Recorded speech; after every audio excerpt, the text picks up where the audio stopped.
భాద్రపద షష్ఠిని సూర్య షష్ఠి, స్కంద షష్ఠి అని అంటారు కదా. ఈ పర్వదిన విశేషాన్ని ఎలా విశ్లేషించుకోవాలి? సూర్య షష్ఠి, స్కంద షష్ఠి అంటే ఇది సప్తమి కాదు, షష్ఠి అంటే ఒక్కొక్క ప్రత్యేకమైనటువంటి ఆరాధన సూర్యుడికి ఈరోజు చెయ్యాలి అని. ఎందుకంటే సూర్యుడు, స్కందుడు అనేటువంటి వాళ్ళు ఈ భాద్రపద షష్ఠి నాడు లోకానికి ఉపకారం చేశారట. కొంతమంది రాక్షస సంహారం వాళ్ళు మహానుభావులు చేశారు. కనిపిస్తూ కొంతమంది, కనిపించకుండా పరోక్షంగా కొంతమంది. కాబట్టి వీళ్ళని సంహరించి లోకానికి మేలు చేశారు. కాబట్టి సూర్య షష్ఠి, స్కంద షష్ఠి అనేటువంటి పండగల్ని ఈరోజు వారికి కృతజ్ఞతాపూర్వకంగా సూర్యుడిని తలుచుకుంటూ, స్కందుణ్ణి తలుచుకుంటూ పూజలు చేయటం మన ధర్మం అని చెప్పి పెద్దవాళ్ళు ఈ రెండింటిని ఏర్పరిచారు ఈ రోజున. సరే, సూర్యుడు అంటే అందరికీ తెలిసినటువంటి వాడే. ప్రతిరోజు కూడా చాలామంది సూర్య ఆరాధన చేస్తూ ఉంటారు, ఆదిత్య హృదయం చదువుకుంటూ ఉంటారు. వాటినే ఈరోజు చదువుకోండి.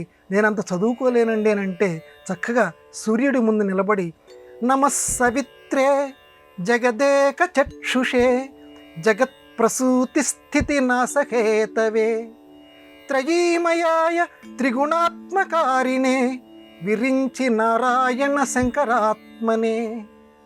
ఇది సూర్య భగవానుడికి చాలా ఇష్టమైనటువంటి శ్లోకంట. సూర్యుడికి ఎదురుకుండా నిలబడి దీన్ని చదువుకోరా అబ్బాయి అన్నారు.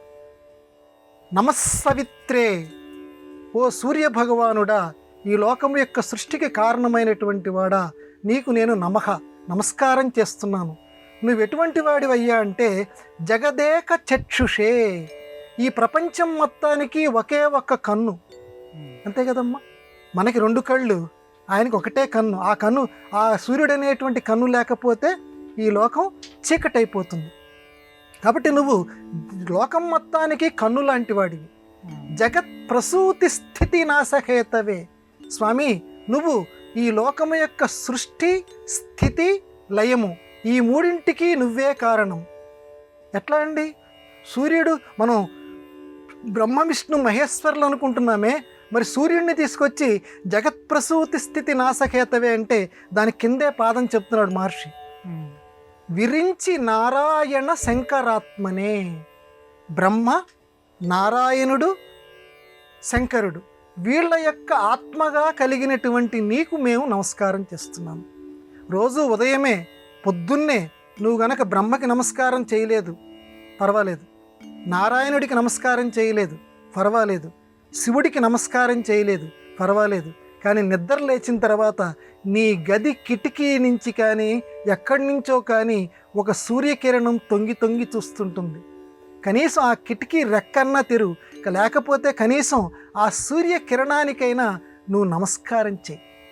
నమస్కారం చేస్తే, ఈ త్రిమూర్తులకి నమస్కారం చేస్తే నీకు ఎటువంటి ఫలితం ఇస్తుందో అటువంటి ఫలితము ఈ సూర్యుడికి నమస్కారం చేస్తే నీకు లభిస్తుంది. ఎందుకంటే త్రిమూర్త్యాత్మకుడు, మూడు మూర్తుల్ని తనలోన కలిగి ఉన్నటువంటి వాడు ఆ సూర్య భగవానుడు. అందుకే ఆయన్ని సూర్యనారాయణుడు అంటారు. తెనాలి రామకృష్ణ కవి అని చెప్పి ఒక మహానుభావుడు, ఆయన చమత్కారంగా కూడా అన్నాడు, సూర్యనారాయణుడికి, ఎందుకంటే చనిపోయినటువంటి వాళ్ళందరూ కూడా సూర్యనారాయణుడి మధ్యలోకి వెళ్తారట. అది దాటుకుంటూ వెళ్ళాలట వీరస్వర్గానికి వెళ్తూ. అక్కడ శత్రురాజు ఒక అతను ఉన్నాడట. వాడు యుద్ధంలో శ్రీకృష్ణదేవరాయల చేతిలో చచ్చిపోయాడు. చచ్చిపోతూ వీరస్వర్గానికి వెళ్తూ ఈ సూర్యమండలాన్ని దాటుకుంటూ వెళ్తుంటే ఆ సూర్యమండలంలో నారాయణుడు కనిపించాడు. ఎందుకంటే అక్కడ త్రిమూర్తులు ఉన్నారు కదా. నారాయణుడు కనిపిస్తే, అరే భూమిలో ఉండాల్సిన శ్రీకృష్ణదేవరాయలు ఇక్కడికి వచ్చాడేంటి అని చెప్పి ఒక్క క్షణం ఆశ్చర్యపోయి, బాబోయ్ ఇక్కడ కూడా ఉన్నాడా, కింద నన్ను చంపినటువంటి శ్రీకృష్ణదేవరాయలు ఇక్కడ కూడా ఉన్నాడా అని చెప్పి నువ్వే అనే శంకతోటి భయపడుతూ వెళ్ళాడయ్యా. అంటే ఈ కృష్ణదేవరాయలు అక్కడ లోపల ఉన్నటువంటి నారాయణుడు ఇద్దరూ ఒక్కటే అని చెప్పడం కోసం తెనాలి రామకృష్ణ కవి ఒక చమత్కారంగా చెప్పాడు. మొత్తానికి వీరస్వర్గానికి వెళ్ళే వాళ్ళందరూ కూడా సూర్య భగవానుడి యొక్క దర్శనం చేస్తారు. వాళ్లే కాదు, లోకంలో ఆరోగ్యం కావాలనుకునే వాళ్ళు కూడా ప్రతిరోజు కూడా ఆరోగ్యం భాస్కరాదిచ్చేత్, సూర్యుడు నమస్కారం చేయాలి.